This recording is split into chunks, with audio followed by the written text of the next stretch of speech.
बच्चों, आज हम एक कहानी सुनेंगे। बताओ वो कहानी कौन सी है? तो वो कहानी है चतुर खरगोश और शेर की। कहानी इस तरह से है। किसी घने वन में एक बहुत बड़ा शेर रहता था। वो रोज शिकार पर निकलता और एक ही नहीं, दो नहीं, कई कई जानवरों को काम तमाम कर देता। जंगल के जानवर डरने लगे कि अगर शेर इसी तरह शिकार करता रहा तो एक दिन ऐसा आएगा कि जंगल में कोई भी जानवर नहीं बचेगा। सारे जंगल में सनसनी फैल गई। शेर को रोकने के लिए कोई ना कोई उपाय करना जरूरी था। एक दिन जंगल के सारे जानवर इकट्ठा हुए और प्रश्न पर विचार करने लगे, मतलब इस प्रश्न पे विचार करने लगे। अंत में उन्होंने तय किया कि वे सब शेर के पास जाकर उनसे इस बारे में बात करें। दूसरे दिन जानवरों के एक दल शेर के पास पहुंचा। उनको अपनी ओर आते देख शेर घबरा गया और उसने गरज कर पूछा, क्या बात है? तुम सब यहाँ क्यों आ रहे हो? सभी जानवर दल के नेता ने कहा, महाराज, हम आपके पास निवेदन करने आए हैं। आप राजा हैं और हम आपकी प्रजा। जब आप शिकार करने निकलते हैं तो बहुत जानवर मार डालते हैं। आप सबको खा भी नहीं पाते। इस तरह से तो हमारी संख्या कम होती जा रही है। अगर ऐसा ही होता रहा तो कुछ ही दिनों में जंगल में आपके सिवा और कोई भी नहीं बचेगा। प्रजा के बिना राजा भी कैसे रह सकता है? यदि हम सभी मर जाएंगे तो आप भी राजा नहीं रहेंगे। हम चाहते हैं कि आप सदा हमारे राजा बने रहें। आपसे हमारी विनती है कि आप अपने घर पर ही रहा करें और हर रोज स्वयं आपके खाने के लिए एक जानवर भेज दिया करेंगे। इस तरह से राजा और प्रजा दोनों ही चैन से रह सकेंगे। शेर को लगा कि जानवरों की बात में सच्चाई है। उसने पल भर सोचा, फिर बोला, अच्छी बात है, मैं तुम्हारे सुझाव को मान लेता हूँ, लेकिन याद रखना, अगर किसी भी दिन तुमने मेरे खाने के लिए पूरा भोजन नहीं भेजा तो मैं जितने जानवर चाहूंगा मार डालूंगा।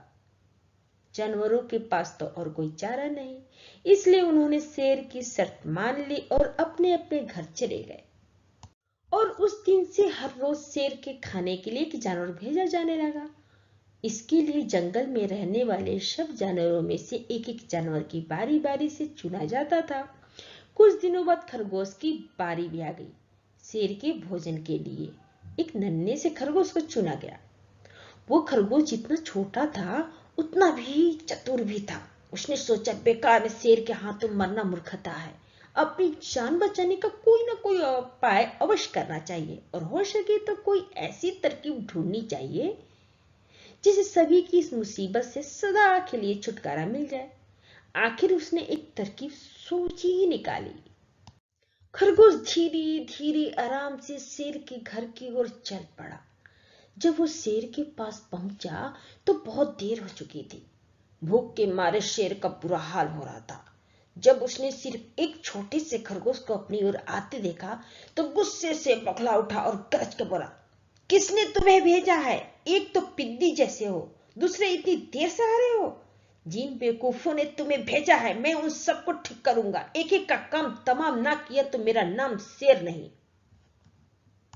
तभी नन्हे खरगोश ने आदर से जमीन तक झुककर कहा, महाराज, अगर आप कृपा करके मेरी बात सुन लें तो मुझे या और जानवरों को दोष नहीं देंगे। वे तो जानते थे कि एक छोटा सा खरगोश आपके भोजन के लिए पूरा नहीं पड़ेगा, इसलिए उन्होंने 6 खरगोश भेजे थे। लेकिन रास्ते में हमें एक और शेर मिल गया। उसने 5 खरगोशों को मारकर खा लिया। ये सुनते ही शेर दहाड़ कर बोला, क्या कहा? दूसरा शेर? कौन है वो? तुमने उसे कहां देखा? तो खरगोश ने कहा, महाराज, वो तो बहुत ही बड़ा शेर है। खरगोश ने कहा कि वो जमीन के अंदर बनी एक बड़ी गुफा में से निकला था। वो तो मुझे ही मारने जा रहा था, पर मैंने उससे कहा, सरकार, आपको पता नहीं आपने क्या अंधेर कर दिया है।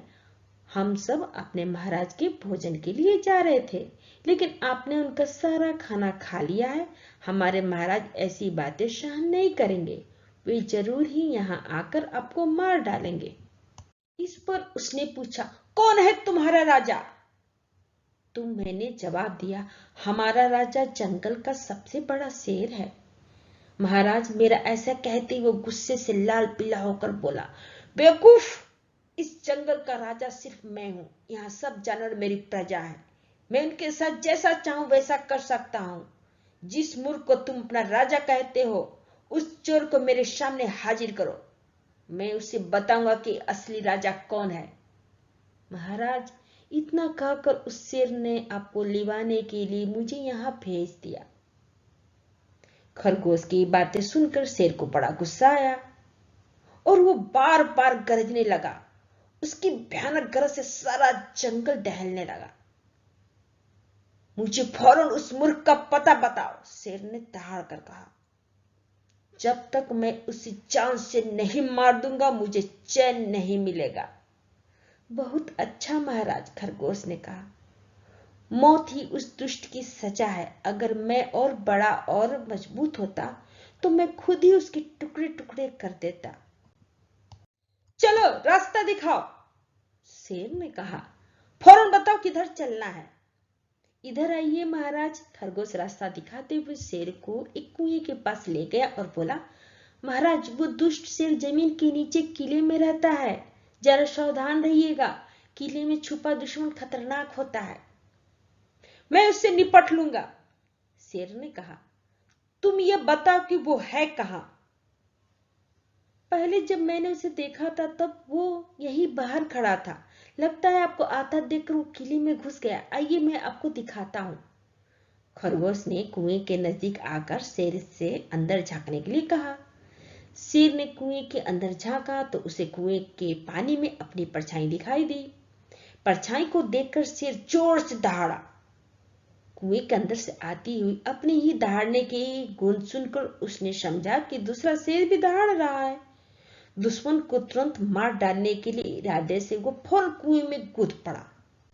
कूदते ही पहले तो वो कुएं की दीवार से टकराया, फिर धड़ाम से पानी में गिरा और डूबकर मर गया। इस तरह चतुराई से शेर की छुट्टी पाकर नन्हा खरगोश घर लौटा। उसने जंगल के जानवरों को शेर के मारे जाने की कहानी सुनाई। दुश्मन के मारे जाने की खबर से सारे जंगल में खुशी फैल गई।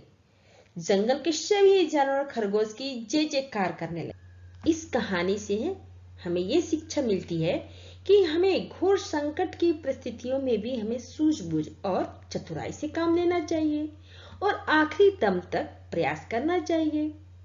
सूझबूझ और चतुराई से काम लेकर हम भयंकर संकट से उबर सकते हैं और बड़े से बड़े शक्तिशाली शत्रु को भी पराजित कर सकते हैं। आपको मेरा ये वीडियो अच्छा लगा तो लाइक करें, या फिर कोई डाउट हो तो आप हमें कमेंट बॉक्स में लिख कर बताएं।